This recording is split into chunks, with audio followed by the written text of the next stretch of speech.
na binibigay sa inyo, mapatid. Open your Bibles first, mapatid, in the book of Romans chapter 11. Hindi ko pa nailagay diyan, mapatid, but you can put it there. Romans chapter 11. Okay, come on, open your books, your Bibles, your gadgets, mapatid, for that. Sana mapatid, no, meron din tayo nitong Mr. Mel, atin pong rito. Sa susunod siguro, magkaroon tayo the best kasi mapatid, gawin natin lahat. Kasi yan ang ating layunin, mapatid, maibahagi ang salita ng Panginoon sa lahat, mapatid. Amen. Praise the Lord. Are you ready? Romans 11:25 to 33. For I would not, brethren, that you should be ignorant of this mystery, lest you should be wise in your own conceits, that blindness in part is happened to Israel, until the fullness of the Gentiles be come in. I expounded that last Sunday. And so all Israel shall be saved. Okay? As it is written, there shall come out of Zion the deliverer, and shall turn away ungodliness from Jacob. For this is my covenant unto them, the Lord said, when I shall take away their sins. Sino? The Israelites. As concerning the gospel, they are enemies for your sake. But as touching the election, they are beloved of for the Father's sake. Binamahal sila. For the gifts and callings of God, and the calling of God, are without repentance. For as ye, in church, in time past have not believed God, yet have now obtained mercy, look at this, through their unbelief. Sino there? The Israelites. Because of their unbelief, we have obtained mercy. Gusto makita niyo dito, mapatid, no? Dahilan sa kanilang pagtanggi, di paniniwala, tumanggap tayo ng biyaya. We are Gentiles in the flesh. Okay? This is a Bible study, mapatid. You ought to know this. Okay, 31. Even so, these also have not believed. This also now not believe that through your mercy naman, they also may obtain mercy. Okay? Look at that. For God had concluded them all in unbelief. Kung titignan natin itong verse na ito, no? God had concluded them, the Israelites, all in unbelief, that He might have mercy upon all. Grabe, no? Para magkaroon ng awa ang Panginoon, ang Panginoon, upon everyone, upon all, not only the Israelites, but even the Gentiles. Mapatid, the Lord concluded all Israelites in unbelief upang magkaroon ng awa siya sa lahat. Oh, the depths of the riches both of the wisdom and knowledge of God. Go.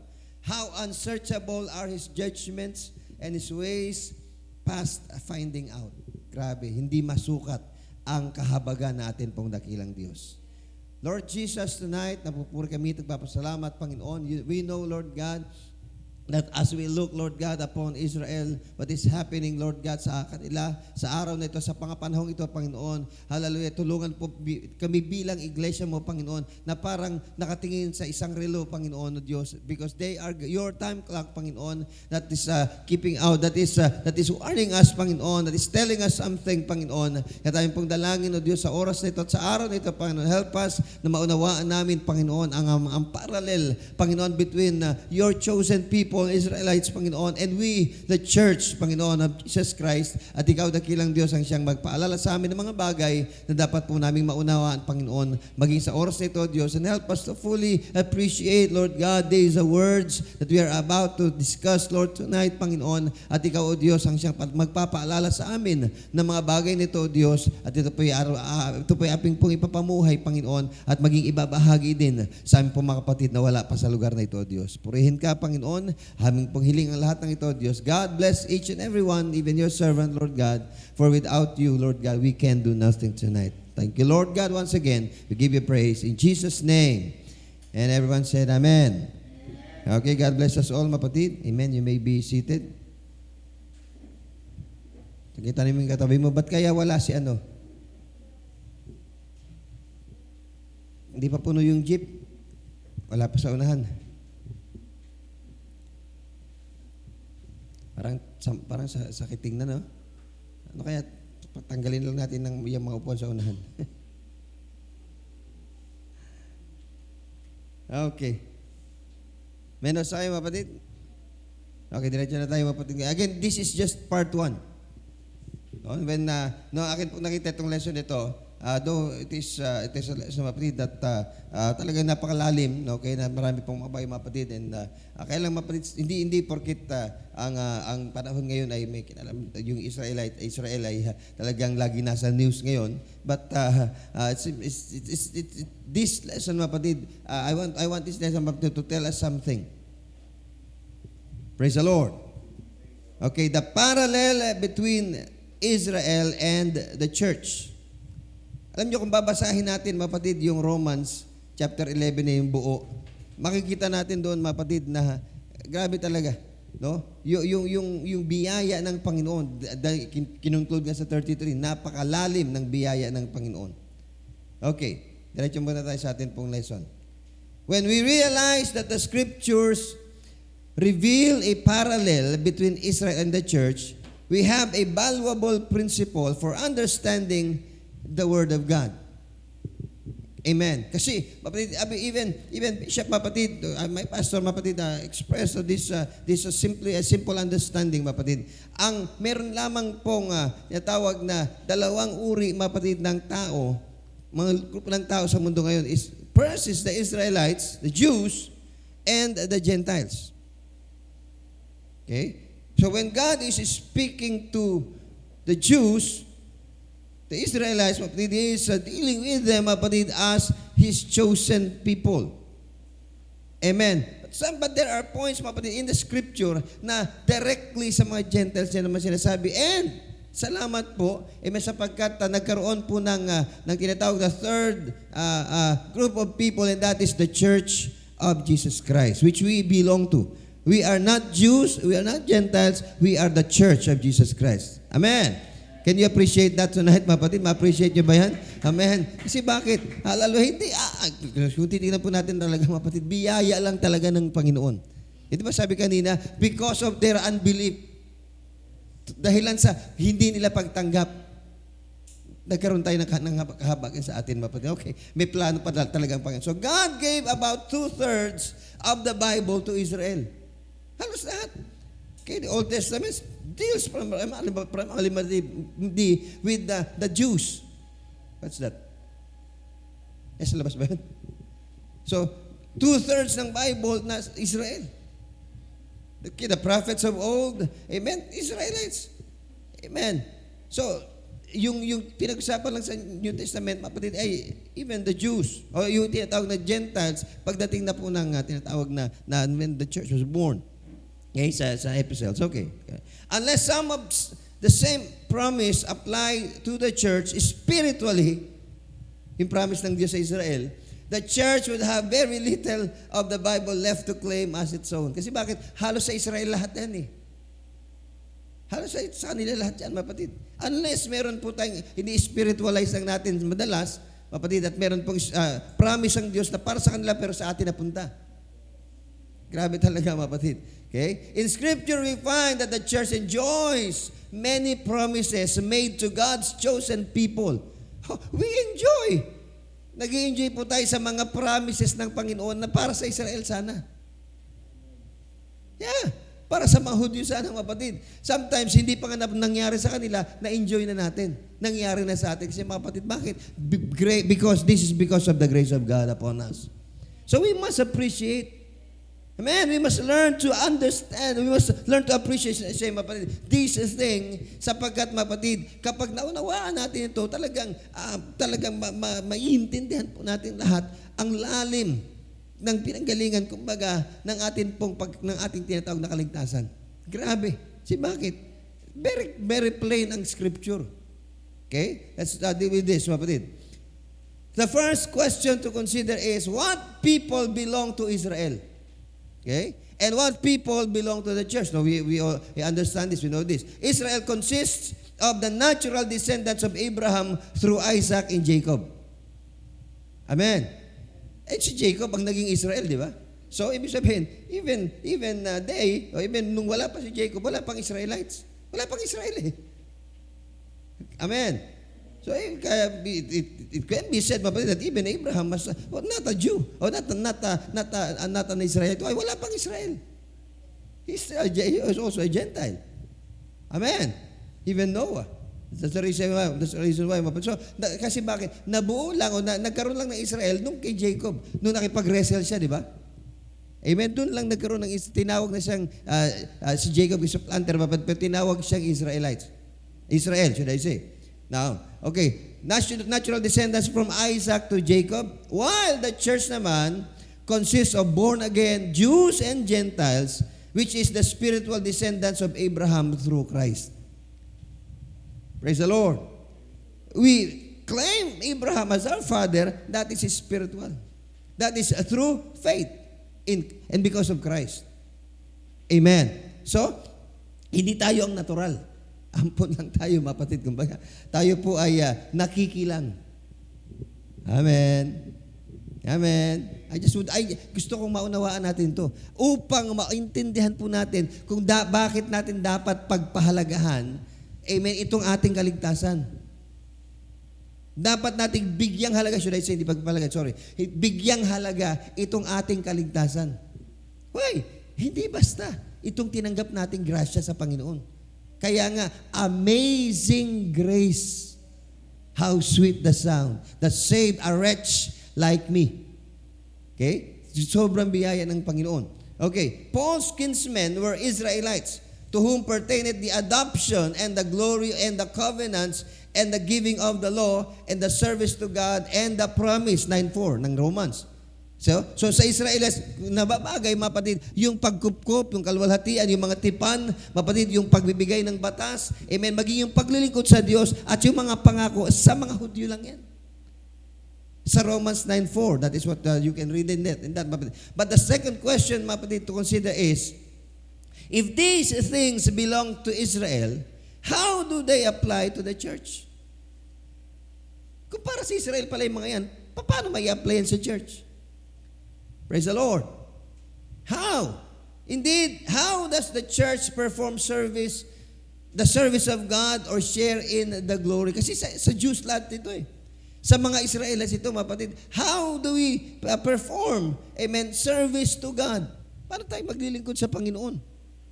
Actually, lahat ng ginagawa natin is pattern, mapatid, sa kung ano po yung binigay ng Diyos na paglilingkod sa Israelites. Even sa yung tabernacle pa, itong ginagawa natin na mag-devotion, mapatid, and then ganito, yung mga ginagawa natin, everything. Mapatid, naka-pattern yan sa binigay ng Panginoong way of worship and way of service to God, mapatid, sa Jews. Shall we say, praise the Lord? So, importantly, mapatid, which promise can the church claim? Anong pangako yung pwedeng angkinin natin? Now, we find the answer to that question, or to the question, in realizing that Abraham had both natural and spiritual descendants. Okay? Natural, yung Israelites, the Jews, literally. But spiritual was the church. Now, when God promised Abraham that in blessing, babasa natin Genesis 22:17, in blessing I will bless thee, and in multiplying I will multiply thee, as the seed, or as thy seed as the stars of the heaven, and as the sand which is upon the seashore, thy seed shall possess the gate of his enemies. Everybody said, praise the Lord. But in blessing, the Lord said to Abraham, I will bless you. In multiplying, I will multiply thee. Kasing dami ng mga stars sa heaven, kasing dami ng mga sand, kibuhangin sa dagat.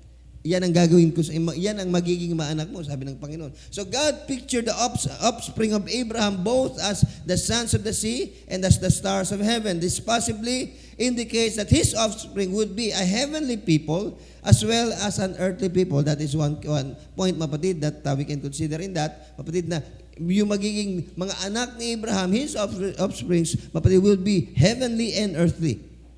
Okay, Paul said that God gave the glory and promise to Israel.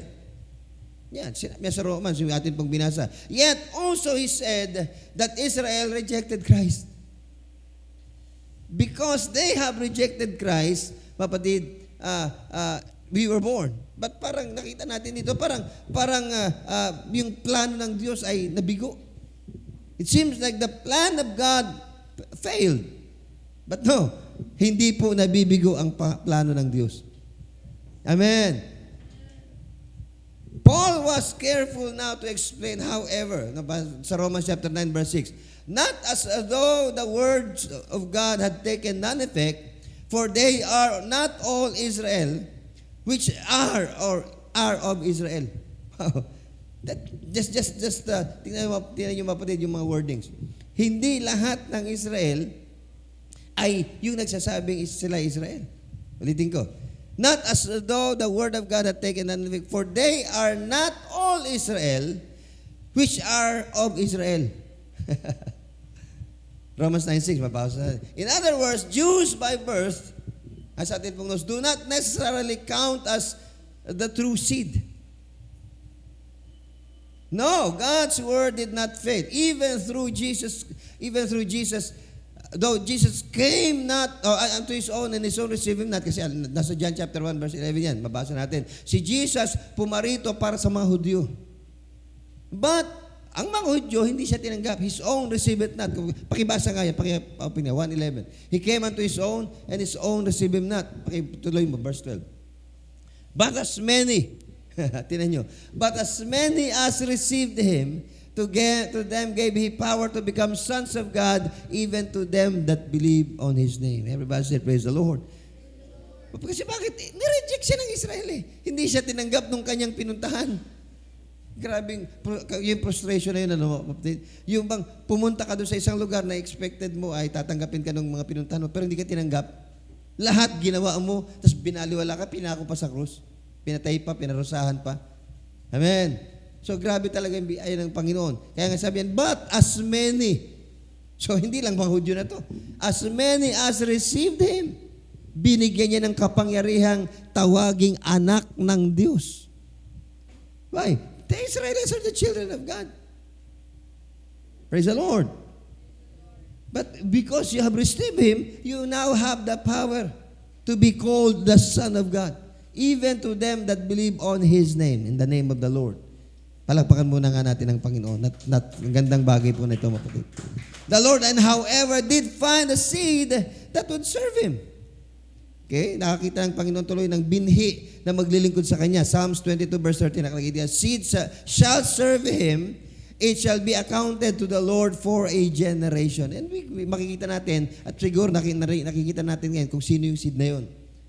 And that is, there's the Lord, us, the church of Jesus Christ. Romans chapter 9, verse 7 to 8 says that the true seed of Abraham are those who have faith in the promise of God. Amen. Pakibasa nga natin yung Romans 9, 7 to 8 na yan. Sige. Someone. Pakibasa nga.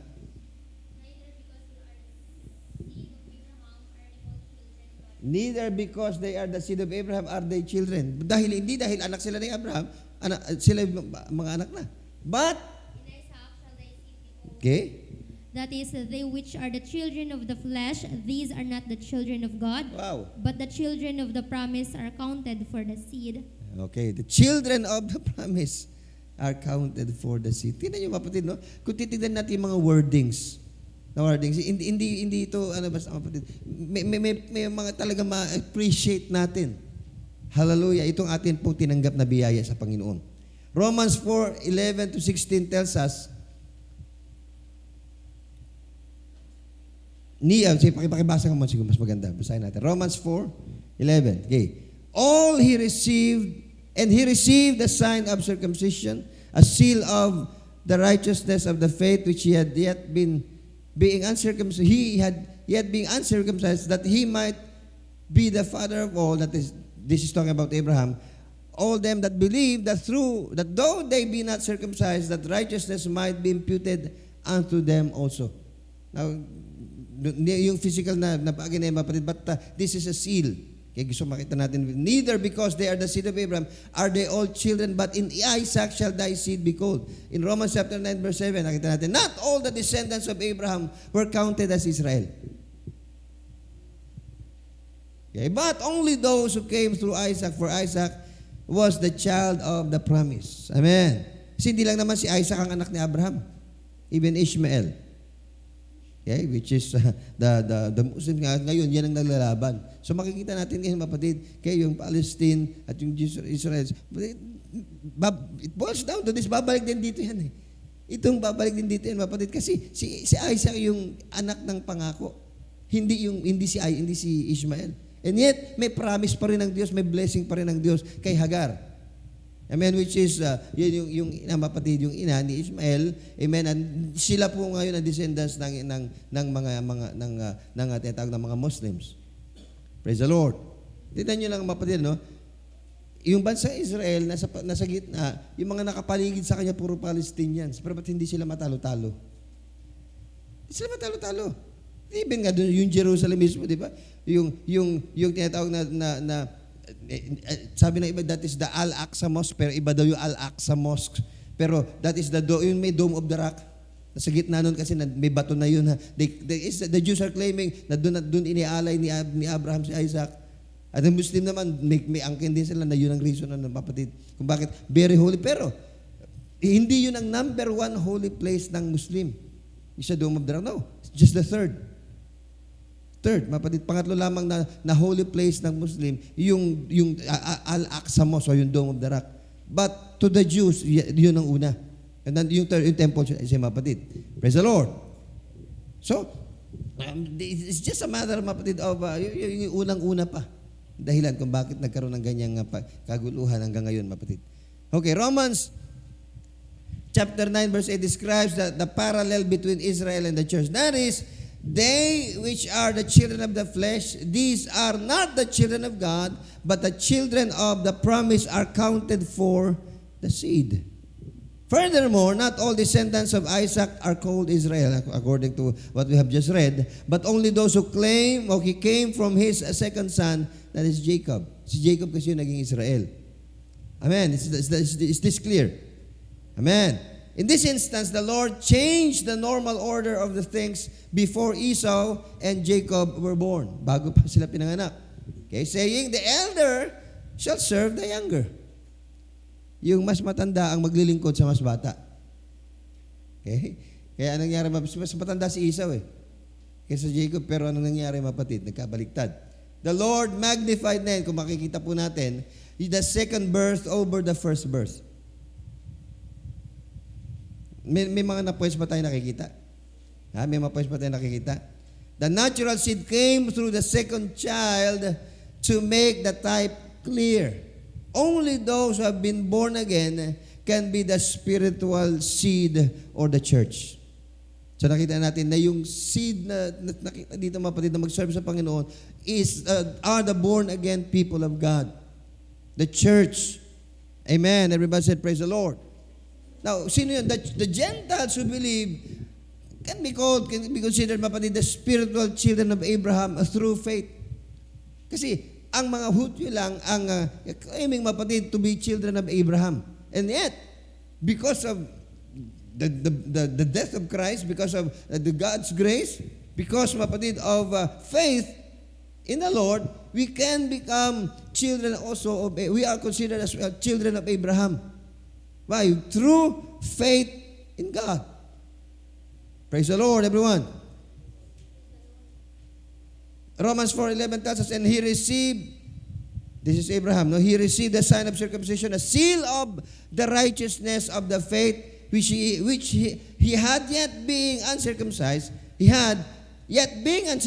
that he might be the father of all them that believe, though they be not circumcised. Kasi yun ang selyo yung circumcision. Mapatid. Kaya nga, tinan nyo, unang site talaga ito, unang ginawa itong ganitong bagay, okay, sa mga Hudyo. Diyos ang nag-utos, mapat, sa mga Hudyo of this. Praise the Lord. Praise the Lord. Praise the Lord. Pero hindi lahat meron ito. Ba't ang Pinoy, isa yan. Isa yan sa natin, mapatid. Yung circumcision. Sa mga lalaki, of course. So, no, sa church may spiritual circumcision, mapatid. But may puntos dito, kaya gusto kong sabihin sa inyo, mapatid. Kaya natin inopen. Abraham now was circumcised when he was 99 years old, 99 years. So, matanda na siya. Kasi selyo nga yun eh. It's a sign. His circumcision was a seal of the faith that he had. Okay? Ito meron na siya before, kasi nga, hindi naman siya, kaya nga he was considered as the father of faith. Kasi bakit? Nung tinawag siya ng Panginoon to go to that place where the Lord has built, amen, na whose builder and maker is God, saan niya hahanapin yun? Amen. Saan niya hanapin yun? Isang lugar na ang tumayo, ang nagtayo, ang Diyos, saan hanapin ni Abraham yun?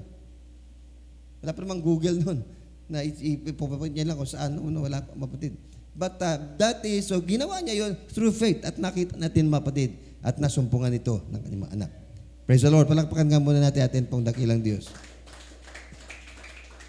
Now, though he was circumcised when he was he was 99 years old, mapatid, his circumcision was the seal of faith that he had already possessed before he was circumcised. Thus, he became the spiritual father of all believers. Circumcised man o hindi, as long as naniniwala sa Panginoon. Ibig sabihin niya, ang circumcised is the Jews at yung hindi, the Gentiles. But as long as they believe, mapatid, Abraham is the father of them all. Amen. And that's the reason why we are rightful, mapatid, to claim because of faith that we are the children of Abraham. Amen. Romans 2:28-29 says, "For he is not a Jew, which is one outwardly, neither is that circumcision which is outward in the flesh, but he is a Jew, which is one inwardly, and circumcision is that of the heart, in the spirit and not in the letter." Anong makikita natin dyan, mapatid? No? Hindi porket circumcised, mapatid, outwardly, mapatid, yung makiklaim niya na that he is the children of God. But he is a Jew, isang Hudyo, mapatid, inwardly, even yung spiritual circumcision tinutukoy dito, mapatid, sa heart niya, sa puso niya, sa magitan ng pananampalataya, hindi sa letra. Hindi literal, hindi physical. Praise the Lord. Praise the Lord. Hallelujah. Makikita natin ito ng lubos, mapatid. Again, this is just the first part. Part 1 pa lamang ito, makikita po natin yung pangkalahatan ito. Hindi, I've decided, mapatid, to share this with you kasi nga, sa panahon natin ngayon talagang, we must be, meron tayo dapat magbakas tayo ng kaisipan. Kasi bakit may nangyayari na eh. Amen. May nangyayari na, mapatid, kagabi, nandun kami sa, tama sa bahay, mapatid, praise the Lord, nanood kami ng video, nanood kami YouTube, mapatid, tungkol sa mga gera doon sa Israel at sa Palestine. Iba yung maramdaman mo eh. Kasi bakit? Ang Panginoon may unction, pray for the peace of Jerusalem. And yet, ang gulo sa Jerusalem ngayon.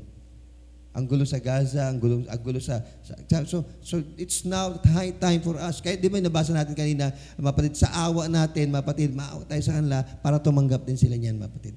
Praise the Lord. Okay. Kaya I decided, mapatid, to share this with you. Sana ako. Those who have cut off the works of the flesh are the spiritual children of Abraham. That's the reason why, mapatid, we, the Church of Jesus Christ, mapatid, are unctioned, o tayo po may payo sa atin, mapatid, na yung works of the flesh, in-identify sa Galatians chapter 5, mapatid, yung works of the flesh. Ano nga yun? Pakibasa nga. 5, Galatians chapter 5. Anong verse ba ito?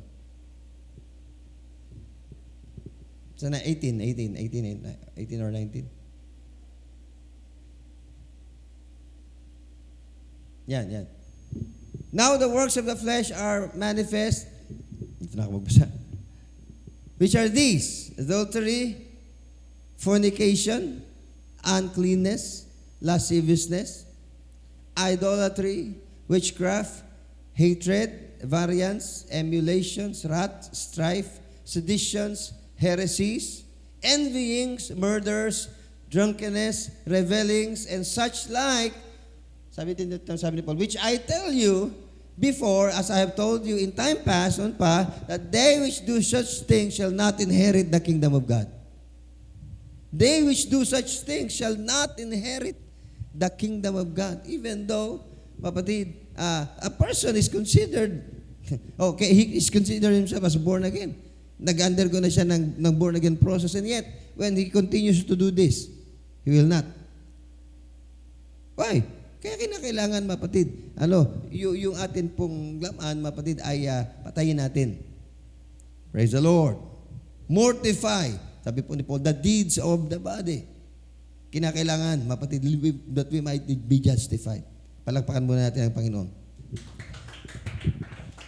So, kasi those who have cut off the works of the flesh are the spiritual children of Abraham. We are the spiritual children of Abraham, mapatid, if we continue to do this. Galatians 3:7 says naman, know ye therefore that they which are of the faith, the same are the children of Abraham. Wow, praise the Lord. Praise the Lord. Praise the Lord, mapatid. 3:29 of Galatians naman tells us, and if ye be Christ, then are ye Abraham's seed, and heirs according to the promise. Kung na kay Kristo kayo. Amen. It's not just you believe. Kasi marami namang nanampalataya, but hindi kay Kristo. Amen.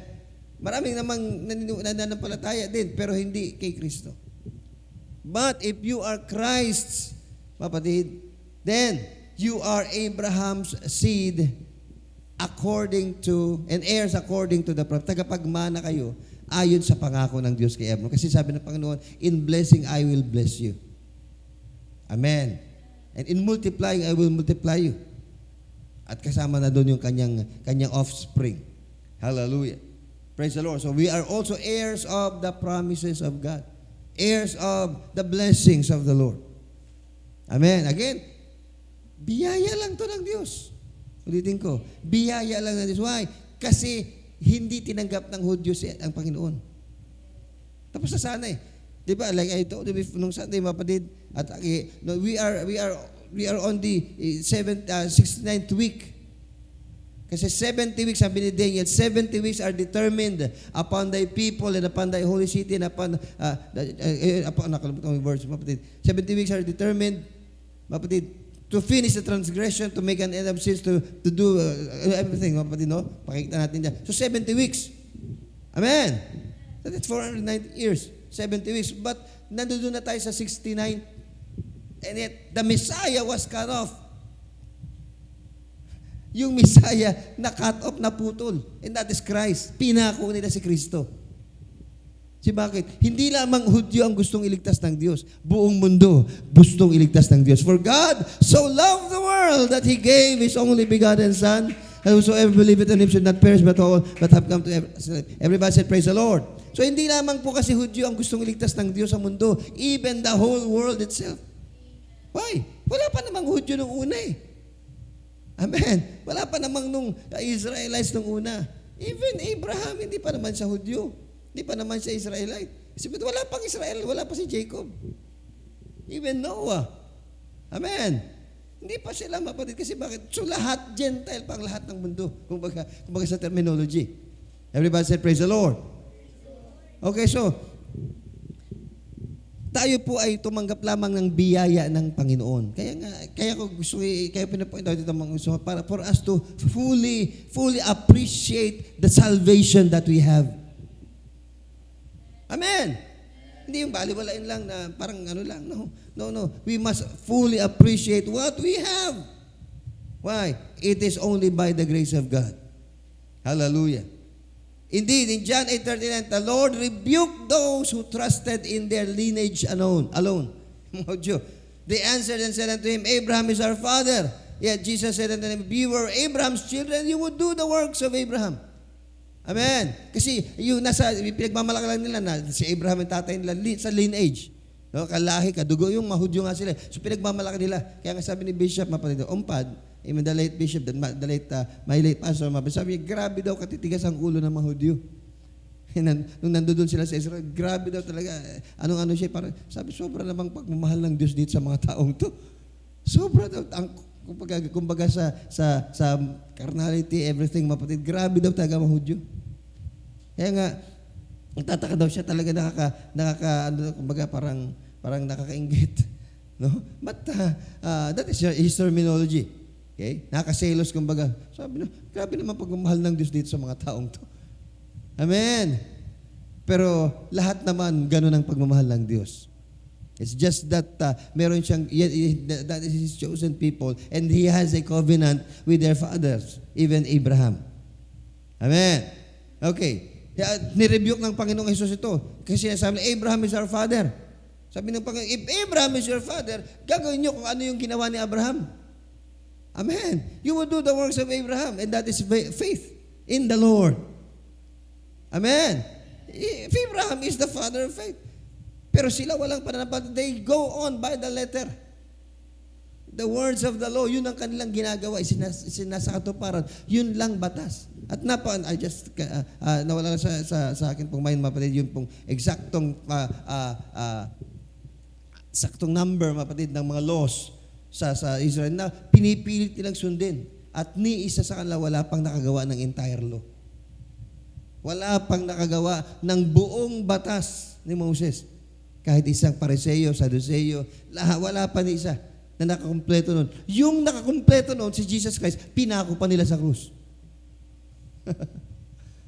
Grabe, yung nakakumpleto. Anong sabi salita ni Jesus? Think ye not that I came here to destroy the law. No, I came not to destroy the law, but to fulfill it. Yan sabi ng Panginoon. Hindi ako naparito para wasakin, sirain ang mga batas. No, ako'y naparito para sundin ang batas. Pero kayo'y galit sa akin kasi bakit you are not obeying the law? Amen. Amen. Galit kayo sa akin, sabi ni Jesus, galit kayo sa akin, why? You are not obeying the law. At galit kayo dun sa nakakasunod ng batas. Praise the Lord, everyone. Okay, therefore, hallelujah. The church becomes an heir to the promise of Abraham because of their relationship with Christ. Look at that, mapatid. Tayo po ay naging tagapagmana ng mga pangako kay Abraham dahilan sa ating relasyon kay Kristo. So you must appreciate this. You must value this now, mapatid. Your relationship with Christ. Yung ating relasyon sa Panginoon, mapatid. Kaya ano sabi, if any man be in Christ, he is a what? New creature. Yung relasyon sa Panginoon, hindi basta. Mapatid. Okay? Amen. Yung blessing ni Abraham, na ibinigay ng Diyos kay Abraham, nagiging mapupunta rin sa atin. Kaya nga, di ba, sa introduction kanina, yung pong mga blessing, mga pangako ng Diyos para sa mga Hudyo, hindi pa nga nila nakuha, tinanggap na ng church. Why? That is because of faith. Yan yung halaga ng pananampalataya. Everybody said, praise the Lord. Look at Ephesians chapter 2, verse 14 to 16. For He is our peace, who hath made both one, and hath broken down the middle wall of partition between us. Binasag ng Panginoon yung hadlang, yung pader, yung umahati. Having abolished in His flesh the enmity, even the law of commandments contained in ordinances. Kasi pinipilit lang nila sumunod, mapatid, sa Panginoon through the law. Okay? Kaya, kita yung mapatid, may mga bagay na because of the law, hindi nila nagagawa kung ano yung tama. What is right? Di ba kaya sa ano sabi ng Panginoon? Sino sa inyo yung meron yung tupa ninyo o yung anong alaga ninyo, minamahal ninyo, nandoon sa pool, nahulog, mapatid, dahil Sabat, hindi nyo kukunin? Sabat Kasi nasa law na huwag kang gagawa sa Sabat. Kaya galit sila sa Panginoon kasi bakit? May ginagawang Panginoon araw ng Sabat. Right? Amen? Even si Moses, iba't mga ina-accuse ng mga Hudyo ang mga tao na lumalabag sa batas ng Sabat. And yet, what the Lord has done, mapatid, is to tell them frankly, tell them directly, mapatid, amen, that love, amen, is the fulfillment of the law. Praise the Lord. Okay? Again, this is just the introduction. Okay? Ang ganda pang mga patatalakay natin dito. He abolished in His flesh the enmity, even the law of commandments contained in ordinances, for to make in Himself of twain one a new man. Okay? For this. So making peace, and that He might reconcile both unto God in one body by the cross. having slain the enmity thereby. Kaya nga yung kamatayan ni Jesus Christ sa krus, hindi basta yun. Hindi basta yun, mapatid. It paid, mapatid, for talaga yung penalty ng kasalanan at pagbasag doon sa pader. Grabe, mapatid, no? Hindi basta yung kamatayan ni Jesus Christ sa krus na nakita natin at alam po natin, no? Ang daming na-fulfill nun. Ang dami. Kaya nga, di ba, may isang scripture, mapatid, just remember, mapatid, na if the enemy knew na yung kanilang pinapako is the Lord of glory, hindi sana nila ginawa. Bakit? Alam nilang magkakaroon ng imbis na tagumpay yung kanilang nakuha, no? Lalong defeat ang napunta sa kanila. Kung alam lang nilang, praise the Lord, yung kamatayan ni Jesus Christ ang magbabayad ng lahat ng kasalanan ng buong mga tao sa buong mundo, hindi sana nila ginawa. Praise the Lord. But hindi naman nila alam, kapatid, at biyaya diyan ng Panginoon. Palakpakan muna natin ang Diyos. Hallelujah. Kaya yakin pong kumbaga parang nililimit ko yung sarili ko, mapatid, sa expound nitong mga ilang mga bagay kasi marami pa tayong mga points na dapat pangunawaan sa mga susunod. Amen. Amen. Kaya I really would want, mapatid, na ibang mga kapatid natin ay ka-attend din sa atin po mga pag-aaral sa mga darating. Okay, last na. The new man that was created by the death of Christ is, of course, the church, His body. The body of Christ. That is the new man na nabuo, mapatid, na sinilang, kumbaga, nung kapanganaka o nang kamatayan ni Kristo. Pakibasa ng Colossians chapter 1, verse 18. Pakipost nga, Colossians 1:18. Ayan, pala. And He is the head of the body, the church, who is the beginning, the firstborn from the dead, that in all things He might have preeminence. What's that? He is the head of the body, the church. Okay? He is the head of the body, the church. Next, 24. Ay, hindi. Tama ba? Yeah. 24. Verse 24, yeah. Who now rejoice in my sufferings for you and fill up that which is behind of the afflictions of Christ in my flesh for His body's sake, which is the church. So the church is the body of Christ. Amen. Kaya nga, hindi lamang the church is, ito po yung binubuo. Kaya ang katawan, binubuo ng maraming bahagi. Right? Ang katawan natin, ang daming parts. Amen. May mga systems yan. Kaya the church also has many parts at dapat meron din po itong sistema para maging maayos at makapag-function ng maayos yung katawan natin pong Panginoon. Amen. Hallelujah. So, therefore, the church has the right to the glory, the service of God, and the many promises of God originally made to Israel, all because of Christ. Amen. Hallelujah. So, we must learn to appreciate, kapatid, amen, the blessings of the Lord, abundant blessings of the Lord to us. Amen. Kasi meron na tayong karapatan sa kalawalhatian na supposed to be para sa mga Hudyo. Amen? Amen? And the service of God, yung paglilingkod sa Diyos. Ito atin pong ginagawa. Again, nabanggit kanina yung process nito. Even yung process, mapatid, ng pagsamba nila doon sa tabernacle, sa temple lang pa sa tabernacle, first ng Panginoon, mapatid, magdadala ang mga tao, mapatid, para makalapit sa Diyos, magdadala sila mga hayop. At hindi basta ordinaryong hayop yun. May sacrifice. Bakit, mapatid? Mas maganda. Kasi bakit? Yun pong iaalay nila sa Panginoon is talagang merong tinatawag na may kurot sa kanila. Hindi lang ganun, mapatid. Talagang mula sa puso nila. Amen. Think about something, mapatid, na yung inalagaan mo ng gusto, pinalaki mo, pinakain mo, talagang inalisan mo ng mga, lahat nilinis mo, pagkatapos yun ang dapat mong ialay. Yun ang ibibigay mo. Yun ang makikita mo, papatayin.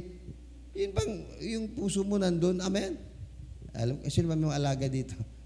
Ngayon, meron na rin kami. Dati, ayaw mag-alaga, pero ngayon, meron na kaming bubi. Meron na kaming pusa ngayon. Pero yung bang inaalagaan mo, pinahalagaan mo, pagkatapos, yun ang you need to kaya nga nagwala si Jesus Christ, 'di ba? Nagalit ang Panginoon kasi bakit? Yung mga binebenta lang, yung bibili lang ng tao doon bibili lang ng mga tao, mapatid, ng mga hayop doon, pati iaalin. Walang kwenta, sa pera lang.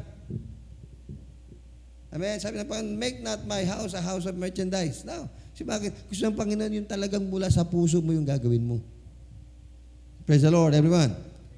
Okay, so, mapatid, service to the Lord from our hearts.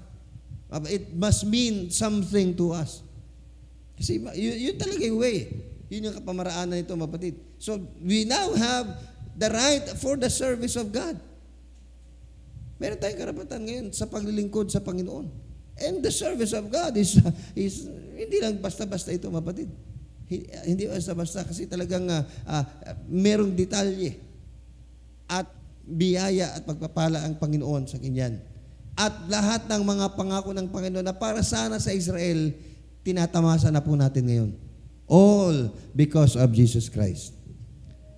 Praise the Lord, everyone.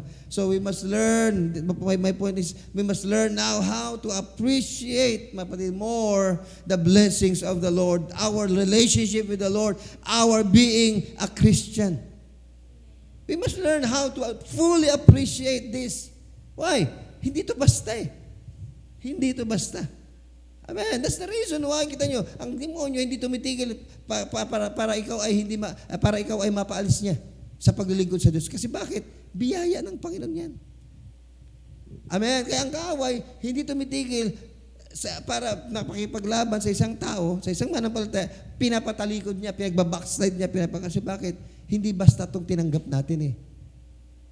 Sa tingin naman ng iba, walang kakwenta-kwenta yan. Sa tingin ng iba, nagsasailan tayo ng oras. Sa tingin ng iba, meron naman, pwede naman ganito, pwede naman ganyan. No. We must now learn to appreciate what we have, what we are doing, how we are serving the Lord, how we are living. We must learn how to appreciate it now, this time. Praise the Lord. Why? Talagang biyaya ng Panginoon, abounding blessing, itong ating tinanggap. Hindi tinan yung paglilingkod ng iba sa Panginoon. Wala lang. Sumimbat dili, okay lang.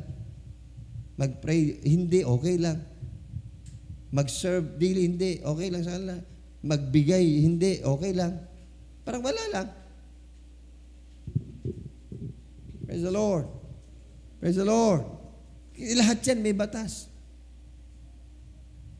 Lahat yan may batas. Why? We are just stewards.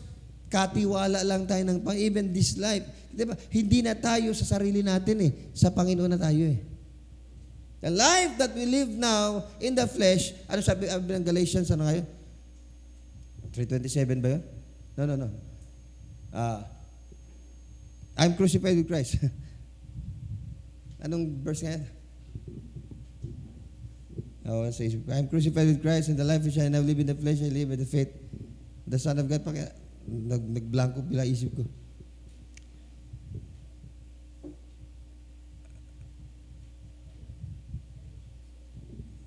Sige. Pakisabi nga, tuloy niyo ako. Okay, may mga script, may mga ano naman kayo dyan. Yun, 2:20. Nagblanko isip ko eh. I am crucified in Christ. Nevertheless, pero kabisado, I live. Nevertheless, I live. I live not, but yet not I. But Christ liveth in me. Hindi na ako nabubuhay, kundi si Kristo nabubuhay na sa akin. Ang sabi, I am crucified, meaning you are dead. The life which we live now is not ours anymore. It's Christ's. Di ba binigay mo na yung buhay mo sa Panginoon? Di ba sinuko mo na yung buhay mo sa Panginoon? So hindi na sa'yo yan. Kaya the life which you now live in the flesh, you live by the faith of the Son of God who loved you and gave Himself for you. Praise the Lord. Christ liveth in you. The life which you are now living at, kapatid, is not yours anymore. Amen. But it is Christ. You are living now by the faith in the Son of God who loved you so much. At binigay niya yung kanyang sarili sa atin, kapatid. Amen. So, ang paglilingkod natin sa Diyos hindi basta. Amen. We must now learn to appreciate fully, amen, this service that we have for God. At yung pangako ng Panginoon, tatanggapin na lang natin it would follow normally, mapatid. Why? Promise ng Diyos yan sa mga maglilingkod sa Kanya. Shall we say, praise the Lord? So, kita nyo, may enough time ang marami, so wala lang kwenta-kwentang bagay. may kwenta sa kanila, physically, fleshly, carnally, may kwenta. Amen. But, pagdating sa paglilingkod sa Panginoon, limitado. Limitado oras. Sabi, kinakailangan natin maunawain kasi it's just okay for us, mapatid, na nag-enjoy tayo, ganyan. No, that's okay. But there is a blessed thing sa isang balanced life. Blessed are the balanced. Amen. Yes, it's your right, mapatid, na pamuhay yung maganda ka cellphone, magandang kang ganyan, magandang gadget. Okay lang. Mapatid, pero it is also right for you, mapatid, to be active in the church. To be present kapag may gawain. Physically, mahirap man. Amen. Malayo yung bahay mo. Kung ano man, malayo. But still, mapatid, it's your service to the Lord. It's your, mapatid, it's your tinatawag na obligation to do. Why? It is only by your grace that you are saved. Praise the Lord. Biyaya lang ng Diyos kaya tayo naligtas. Pero pagdating sinayo, compared na lang mapatid sa iba't ibang mga bagay, lalo pagdating sa mga fleshly things, mas binibigyan pa ng panahon ng maraming mga mananampalataya. Amen. Amen. Oh, gawin mong goal sa puso mo, hindi na ako magiging gano'n. I will serve God better today. Praise the Lord. Everybody say, praise the Lord. Praise the Lord. Okay, mapatid, for a few minutes, 8:46 na rito, mapatid. So, bago siguro 10 minutes, sagutan niyo yung mga question niyo dyan. Sagutan niyo yung question. May question sa likod. Wala niyo, ha? Lagyan niyo pangalan, siyempre.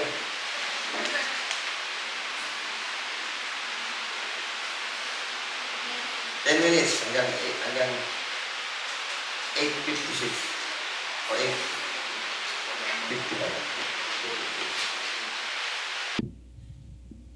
Okay, so it's time. Praise the Lord. Okay, it's time. Sino sasagot? Who belongs to Israel? Who belongs to the church? Ano? Sige, sagutin mo. Taas na kamay at para... Dali. Sino una? Sino nauna? Nauna ka na eh. Yan. Who belongs to Israel? Who belongs to the church?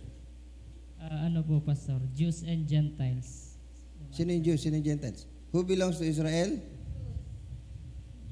The Jews. Si Minister Michael. Who belongs to Israel, descendants of Jacob, Mm-hmm. who later became Israel. Church, who belongs to the church, recipients of Abraham's faith through born again. Yo. Ayun. Meron pa bang ibang sagot doon? Okay? Praise the Lord. So, checkan nyo yung mga sagot nyo. Kung yan ang sagot nyo, check. Kung yan ang sagot nyo, check nyo yan. Ano na, mga kapatid? Okay. Number 2. To whom were the covenants, the service of God, and the promise first was given? Sino? Dali. To? Taas sa kamay. Dali para. Sino?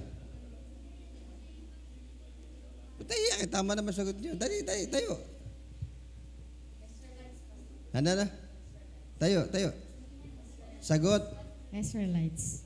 To the Israelites, the covenants, the service of God, the promise was first given. Tama naman. Sa mga Hudyo unang binigay yan, sa mga Israelites. Okay? Tayo po naging recipient na lang yan because of their unbelief. That's simple. Number 3. So kung yun ang sagot nyo, Israelites, check. Check. Number 3. How does the church have the right to this promise? Bakit nagkaroon ng karapatan ng church sa mga pangako na yun? Answer. Nabanggit ko na rin. Dahil, paano nagkaroon siya ng right? Oh, dali, sagot.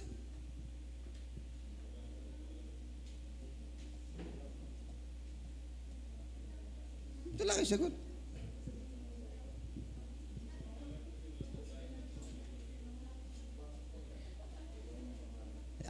Tama naman yung sagot nyo. Nahihiya lang kayo sabihin. Nagdududa kayo eh.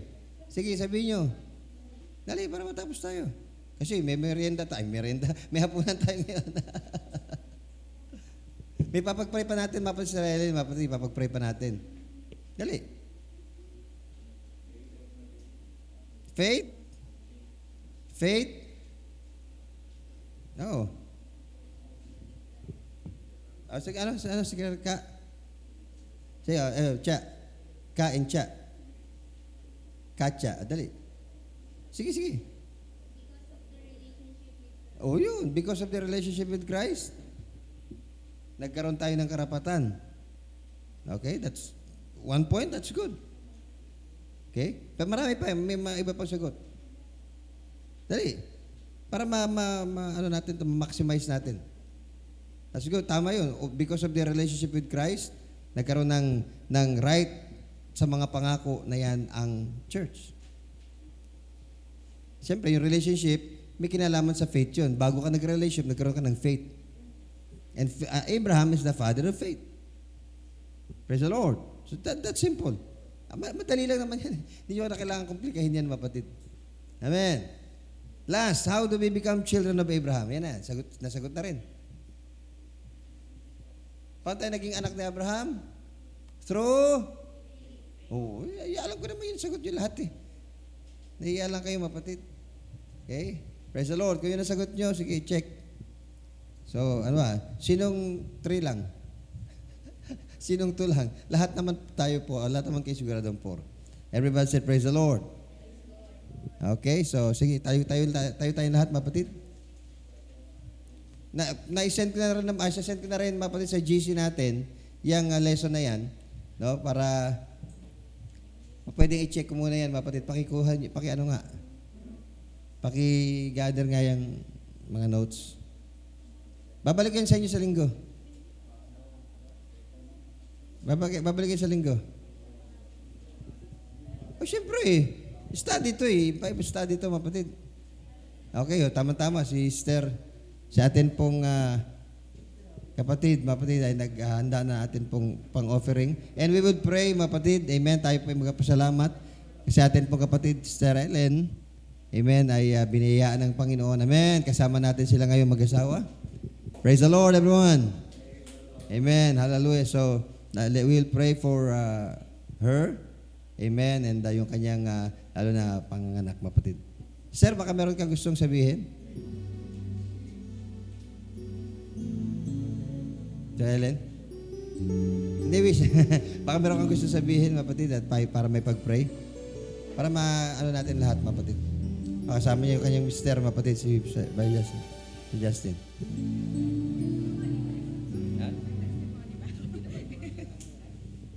Para may pag-pray ka namin. Itatang lang, alam ko naman hindi ka naman agad aalis.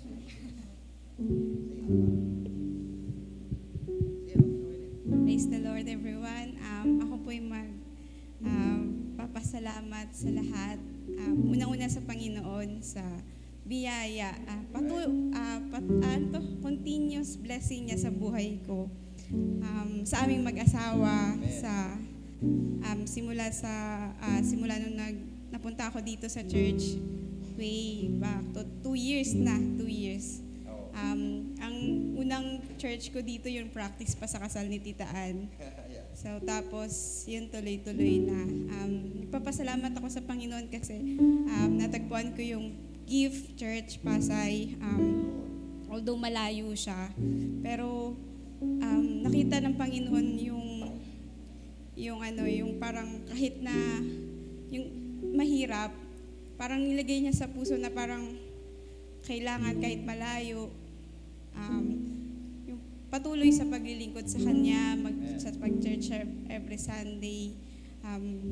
Sa Palawan kasi malapit lang yung bahay namin. As in, katabi lang talaga siya ng church. So, parang struggle siya sa akin. Pero yun nga, parang naging aral siya sa akin kasi kung gaano kahirap ay kalapit sa church sa Palawan. Sobrang layo. Pero yung eagerness mo na binigay ng Panginoon, parang yun yung natutunan ko siya dito nung nandito ako na mas naging malapit ako. Although ang layo ng bahay ko, pero parang mas napalapit ako na yung eagerness na pumunta sa church. So yun, yung ano na yun ng Panginoon na binigay sa akin nung napunta ako dito. So siguro siguro sa ano na yun, nakita rin ng Panginoon. So kaya ano ko ngayon na kapag kahit na nakikita talaga siya ng Panginoon, although hindi ko siya ma-explain in literal or sa word, pero kapag nagiging ka sa kanya, mas malaramdaman mo na malapit din siya sa'yo. So hindi malayo yung Panginoon at hindi siya bingi. Nakikita niya, naririnig niya yung mga prayer na sobrang tahimik lang, pero yun, nakikita niya. So, nagpapasalamat ako sa Panginoon, sa kay Pastora, sa continuous prayer niyo po para sa amin. Yung blessing na meron kami ngayon, although sobrang dami nag-struggle, pero nagulat na lang kami na ang Panginoon nagbigay ng, yun nga, yung pagkapasa, si baby. So, may family kami dito na kahit malayo yung family namin sa Palawan, may family kami na sa dugo, sa blood, kila tita, tapos meron na dito yung gift church. So, nagpapasalamat ako sa Panginoon. Binabalik ko ang lahat ng kapurihan sa Kanya. God bless you, Sister. Patuloy. Amen. Tayo po pinagpala ng Panginoon, mapatid. Amen. Hallelujah. Kasama si Pastor, mapatid. So, just in. Kasama natin ngayon. Pastor, salamat. Kasi nag-usap lang kami kasi magkausap ko yun ng papa niya kanina sa text, mapatid. But again, blessing ng Panginoon. Lahat tayo, again, appreciate natin ang lahat, mapatid, sa Panginoon. Awitin ka natin, inawit natin kanina yung pinaawit na yun. But as we give our offerings, mapatid, no, tuloy-tuloy na po tayo, sabay-sabay natin yan. As we give our offerings, at just feel like pasalamatan natin ang Panginoon ng lubos, mapatid. Say with me. Okay, sige. Sing.